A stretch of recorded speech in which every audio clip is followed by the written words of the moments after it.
Hello and welcome to another edition of Community Talk. My name is Dan Schiedel. I'm the Executive Director of the United Way of Enid in Northwest Oklahoma. Happy 2019. Happy 2019 to Bobby Schultz, who is the Executive Director of the Cimarron Council Incorporated of the Boy Scouts of America. Did I get that right? You got that right. All right. Well, welcome to the show, Bobby. Thank you so you. much for being here. Appreciate of course, you're it. stationed here in Enid for Yes. Garfield County, right? Right. But you guys cover so much a greater area than just Garfield County, but we'll get to that in a minute. But Okay. why don't you tell the audience a little bit about who you are, where you're from, and you know, let's get to know you. Okay. Well, my name's Bobby Schultz, and I'm a lifelong Oklahoman. I was born in Tulsa, but I grew up in Morris, Oklahoma, which is in Okmulgee County, rural Okmulgee County. It's a great place to grow up. We still don't have a stoplight in town. We have a nice four-way stop. And the good thing about Morris is you couldn't get into trouble without your parents knowing, so I avoided a lot of mishaps. You didn't jump any trains or anything. I didn't jump any trains, no. Good. But I had my share of orneriness. But I joined Boy Scouting when I was in elementary school, joined Cub Scouting, and we didn't have a Boy Scout troop. So I actually, with my brother, decided we were going to start our own. Really? And we came up with a list of candidates on who we thought would be a good Scoutmaster, and we went and made appointments and visited with them, and it worked out really well. Wow. So you started your own We started our own Boy Scout troop, and I became an Eagle Scout. Okay, and so did my brother. You'll have to excuse me. So den and troop. Cub Scouts have dens, Right, elementary, right. junior high, high school, or Boy Scouts, and they have troops. Okay. Well, my mother used to be a den mother, so I was wondering. Yes, I that's couldn't right. remember back that far. So Yeah, that's really neat that you actually started your own troop. we did. That's We pretty did. cool. And we had quite a few Eagle Scouts. In fact, at one time there were 11 starters on the high school football team that were in our troop and became Eagle Scouts. That's amazing. It turned out all right. Well, that's cool. That's really neat. Well, so let's talk a little bit about the Boy Scouts, Okay. and specifically here in Enid and your coverage area. So talk a little bit Okay. about your coverage area. It's over 19 counties. Right, So that right. go all the way out to the Panhandle? It does. Yeah, okay. We go all the way. We stretch all the way out to Woodward and Ellis County. We have Alva. We go all the way down to Ponca City and to Cushing and Drumright and Stroud, all the way over to Stillwater and Chandler. And so we have Wow.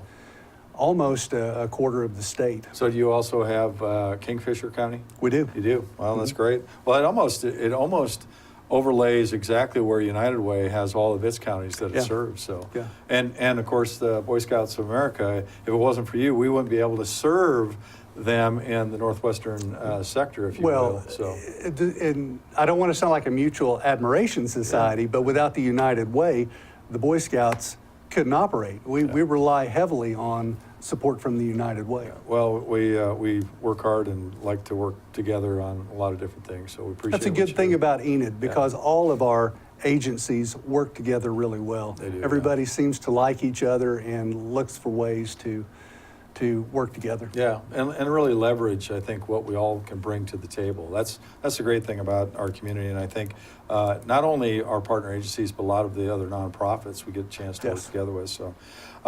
So let's talk a little bit about age groups, because Okay. you know there might be some out there that really are not aware. And as I mentioned, my reference to den mothers. You're showing your age. I You know. realize that. Well, Okay. I remember I was a tiger cub, and I think that was the first level that you could get into.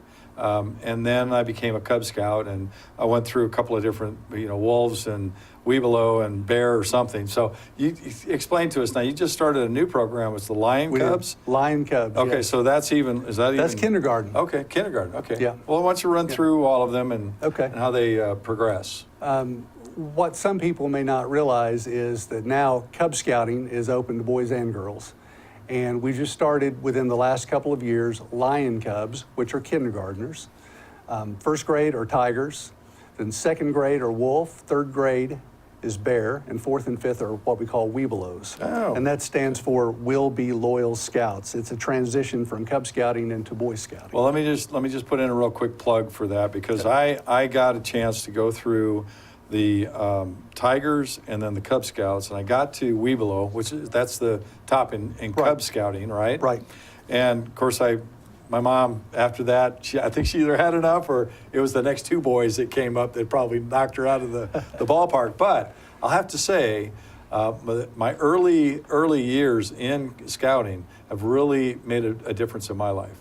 I mean, I have more respect, more honor for others. I really believe in the scouting motto. I couldn't tell you what it is, but I know it's a good thing, and it really ties back into service above self and helping others. So It's funny that you bring that up, because today I went to Hope Outreach to donate some items, another good nonprofit in Enid, and the gentleman that took some of the items out of my car said, "Oh, you're with the Boy Scouts," and he gave me the Cub Scout. Oh, really? Cub Scout promise. Yeah. Okay, what is Sure it? did. No, No, we're not going to do that. No, we're not going to do that. Okay. No, I'm sorry. I don't want to get tongue-tied Put you on on the spot. television. Okay, all right, okay. So as far as the Scouts go, at least the Cub Scouts, so there's the Lions, and then there's the Tigers, and then the Cubs, which you said is it Wolves, then Bears, and then Yes. Webelos? Mhm. Okay. Wow, I made it through that many. That's I can't good. believe I made it through that many. So then from that point, after fifth grade, Webelos, you're done, then you transition into Boy Scouts? Right. Or now it's going to be Scouts? Scouts BSA. Okay. Because starting in February, girls will be allowed to join Scouts BSA. Boys and girls will not be in the same troop. They'll be in separate troops. troops. Girls with girl leaders, boys with boy leaders. Gotcha. But they'll be doing the same requirements. And so girls will actually be able to earn the rank of Eagle Scout. Wow, that's awesome. I think so it can you is. tell me a little bit about that decision, and has that, first of all, was it at a national level and then locally when you all made that decision? It was a national decision, but it had input locally. And so we had town hall meetings throughout our service area. And to be quite honest, I was surprised at the overwhelming positive response to that. We had many parents who said, "Hey, I have a son, I have a daughter. The daughter tags along to the meetings. She can't earn anything. This is fantastic." Now, that's not to say that we're in direct competition with the Girl Scouts, because I don't think that's really the case. We get along really well with the Girl Scouts. This is just another option for families. If they want to be at the same place at the same time, they can bring their boys and girls there. Gotcha. But it was overwhelmingly positive. Okay. And then all of the councils in the country kind of reported back.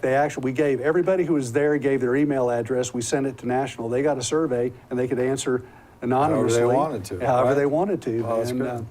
And that started this fall, and there are 75,000 girls signed up across the country now as Cub Scouts. Man, do you have any signed up for yours? We do. yet? We Really? do. Yeah. Wow, that's great. Okay, well, let's talk a little bit about some of the programs. So you got Okay. youth protection, leadership training. Can you talk a little bit about those programs? What you Sure. do? Youth protection is required of all adult leaders, and it's an effort to make sure that our youth are protected, not just from physical abuse and sexual abuse, but mental abuse. It helps people realize the signs of bullying, the signs of trauma, all that, and every adult leader is required to do that training now, which I think is great.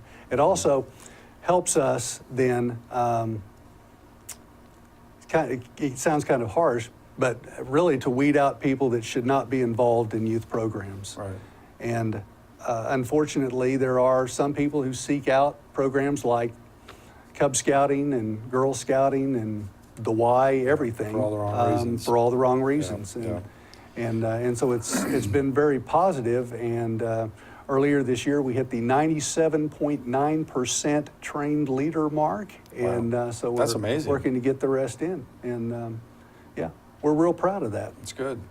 So now the scouting program here in Garfield County, it makes its home to the main office, right? Right. For the We're Cimarron, headquartered Cimarron right here in Council. Enid, yes. Yeah, so how long has that been that you have been established here in Enid? 1935. 35? Yeah. Wow, just a year after United Way got I started. thought you were going to say after you were born. No. I'm just kidding.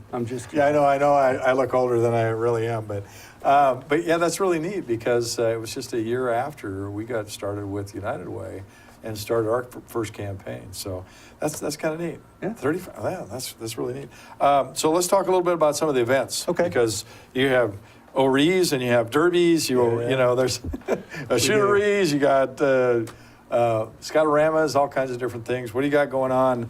Let's kind of walk through the year. Okay. You got camps. Don't forget the camps. We have all sorts of camps. We only have about 4 minutes left. Okay, well, we can make that quick then. Okay. Well, coming up within the next couple of months, we have Orienteering Odyssey to teach Cub Scouts how to use compasses and maps and topo maps. orienteering, okay. And orienteering. Yep. We have Tough Scouts, that's for Boy Scouts, and it's mud obstacle courses and all sorts of things. We have Cycling for Scouts, where you can choose routes from 2 miles up to, I think, 54 miles. And Wow.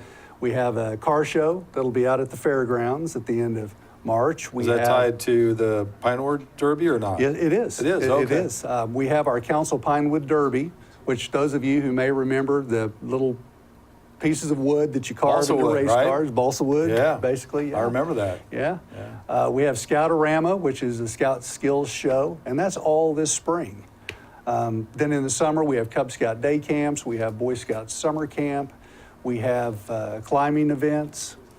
In the fall, we have family camping. We call it spookeries. Spookeries. At Camp, it's in October, at Camp Williams near You got Fairview. spookeries and you got shooteries. What's your That's right. shooteries? What? Shooteries are teaching kids how to use BB guns and archery equipment in the proper way. Yeah. And we have instructors that are NRA certified that come out and teach them the proper way to do that That's and show neat. respect for guns. I remember the shooteries because I remember learning archery. Even though I wasn't very good at it, Yeah. at least I learned a little bit more about it. So tell us a little bit more about the Scoutorama. Because I remember that as a kid. It is. A lot of people do.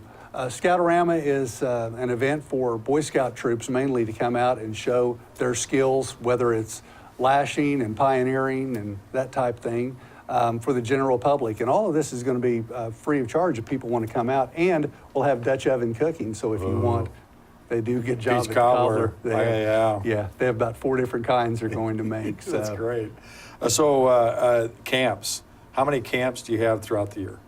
We have 3 Cub Scout day camps, and then we have 1 Boy Scout camp. Day and camps. What is that? Is That's just from 8 to 5. Oh, okay. Yeah. You don't do any And it's, overnights? I mean, not for Cub Scouts. Oh. Not for the Cub Scouts. For the With Boy Boy Scouts, Scouts you we do. do. And We'll how many have of those? lifeguard camp. We'll have regular Boy Scout summer camp. Excuse me, Scouts BSA. It's going to take a while to get that terminology down. Right. We do climbing camps because we have nice rock climbing facilities, and those are at Will Rogers Scout Reservations near Cleveland. Okay. And so it's a year full of fun and adventure. You partner with other agencies in our community and other groups. We do. In our community. Can you just list a few of those? Oh, sure. We work with the Y all the time. The Girl Scouts, we're very lucky because we have 3 camps, and it's getting harder for Girl Scouts to find a camp facility that meets their requirements, and so we actually kind of share the wealth by letting Girl Scouts use our camps. That's nice. At no charge. How many camps do you have? We have 3. 3. We have one near Bison, which is Camp Sundance. Yeah, I've seen and that then every time I Williams is drove out up by there. Fairview, and Will Rogers by Cleveland. Great. All right, well, we're out of time, Bobby. How can someone get involved with the scouting program? You can come see us at the Scout Office, 317 North Grand, or you can send us an email at council, COUNCIL, at cimarronbsa.org, or give us a call at 580-234-3652. Yeah, and if you forget any of that information, you can always call us at United Way, and we'll put you in touch with Bobby and get you into the program. So thanks so much, Bobby. Thank you. We appreciate you it. and wish you the best in 2019. Hope Same you to have you. a great year of scouting. It's going to be a great year for Yeah. Enid and Garfield County. It will be. I think so. Well, thank you so much for joining us for Community Talk. Coming up next, another great segment. Stay with us. Hi, this is Carmen Ball. I'm the Executive Director at Hedges Regional Speech and Hearing Center. We've been on East Randolph for over 50 years, And if you have any questions about hearing or speech for yourself or someone in your family, please give us a phone call. Watch for us on Community Talk. Take care. Hi, I'm Tree Perkins with Youth and Family Services, and I have with me today Amy Clements, who's a local artist and illustrator. So I'm really excited to have you here today. Thanks for coming. Thank you so much for having me. This is thrilling because Youth and Family has never done anything like this before. So I just want to tell everybody why I brought Amy. And that is because we are doing our very first art show, which is really thrilling. And so, Amy, you've been so gracious as to donate your time and talents. And so for those of you watching, if you love art, now is your chance to be able to purchase some incredible art from a local artist. And you can go down to Da Vinci's Coffee House, where it's going to be on display all month long, and take a look at it, and you can purchase that art. And 100% of the proceeds are going to benefit the Emergency Youth Shelter of Youth and Family Services. So thank you so much for doing this. It's really thrilling. Absolutely. I'm very happy to do it. It's exciting. Tell us a little bit about yourself. What brought you back to Enid? Well, so my husband started in Enid as a young pilot student many years ago. And then we came back later as a family so he could be an instructor pilot, and I worked as a real estate agent. And then we moved again to England, and I suddenly did not have a job. So I was sort of struggling to figure out who I wanted to be and what I wanted to do, and I stumbled into doing art for charity. I have done art my whole life, and I studied it at university, and then in England, it occurred that I could just sell it and donate all the proceeds to charity, and it would be the right thing to do, and it would help me stay encouraged to keep doing art. So the first year was for blood cancer research in England, and then every year since I've changed up my charity, and I'm striving to make it a more local cause where the money can really make a big difference. And when we found out we were moving back to Enid, where my husband's going to do instructor pilot yet again, it was no doubt in my mind it was going to be Youth and Family Services. I've had a girlfriend who worked with you before, Shelby Hall, yes, you remember? Yes. And she told me all about the wonderful things that you guys do, and it just seemed like the absolute right place for the money to go. Well, we are honored. So tell me a little bit about your art. You brought some pictures. Can you show us? These are just a couple that are hanging up at Da Vinci's right now. And what we did to get started, I had an idea that I wanted to do. I'll hold one up too. I wanted to do art that was sort of symbolic of the 50 states. So each state has a state flower and a state animal and a few other things. And so I wanted to do 4 illustrations for each state. And I'm not through all the states yet, but that is sort of the thinking. Now, obviously the lion isn't a state symbol, but this was the symbol for England. And I also did some symbols for Scotland while I was there as well. But most of them tied to one of the 50 United States. And you have one more. This one Is here. it? Yes, this Yeah, one's show us just that one. This one's the yucca flower. It's the state flower of New Mexico. Beautiful. So that's how we ended up with that one. And I sometimes drift from the plan, and sometimes I just do animals that I want to do, just for fun. So, Well, they are absolutely gorgeous. And if people want to go and see these in person, these are all original pieces, and they're in this matted 5x7, correct? yeah, the original, well, so since I started doing this in England, the size is a little different than our standard US sizes, but it's approximately a 5x7 original. Okay.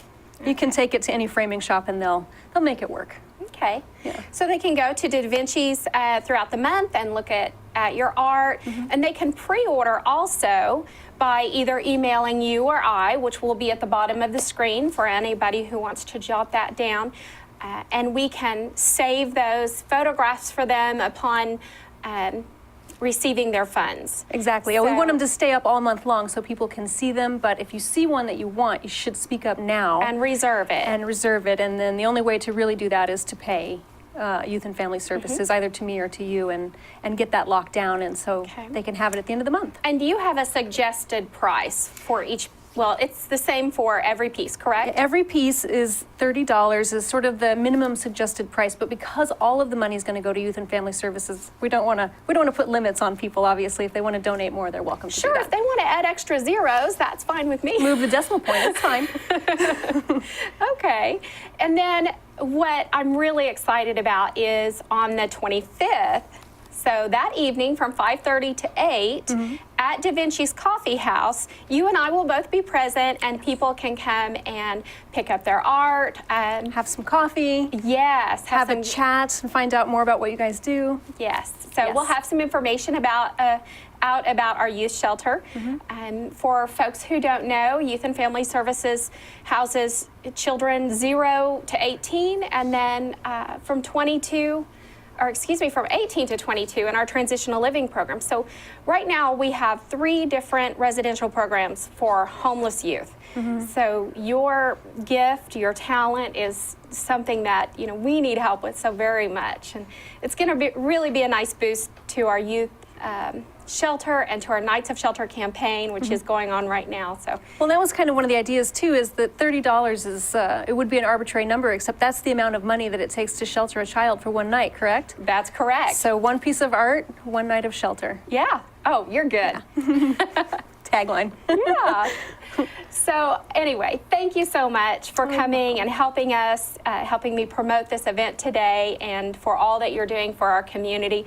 We are lucky to have you back in Enid, and we're lucky at Youth and Family that you've chosen us to be your beneficiary for your artwork Absolutely. all this year, 2019. Yes, all of 2019. I'll keep making the art as we go too, so we can keep posting updates and maybe some First Friday events and things like that. So the new pieces that come out through the year will be available as well. Yes. Oh, also, if folks aren't able to get out to Da Vinci's and look at the artwork in person throughout the month, if they'll go to our Youth and Family Facebook page, we're going to have all of your artwork loaded up on that as well. Yes, exactly. Okay. Yeah. Well, great. Thank you, Amy. Thank I you so much, appreciate Tree. it so much. Amy Clements, local artist and illustrator. Welcome back home. Thank you. Thank you. Thanks so very much for joining us today. If your nonprofit group would like to be on Community Talk, give us a call at 540-8918.